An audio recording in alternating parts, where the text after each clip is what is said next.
આણંદ જિલ્લામાં તમાકુયુક્ત યુવા અભિયાન નિબંધ સ્પર્ધામાં ખાકસર પ્રાથમિક શાળાના બાળકોએ ભાગ લીધો।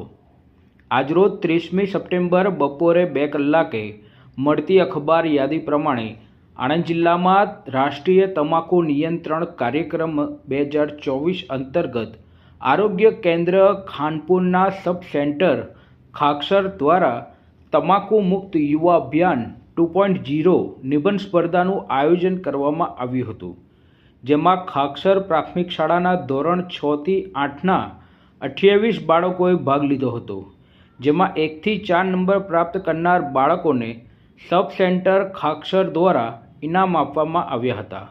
ભાગ લીધેલ તમામ બાળકોને પણ આશ્વાસન ઇનામ આપવામાં આવ્યા હતા।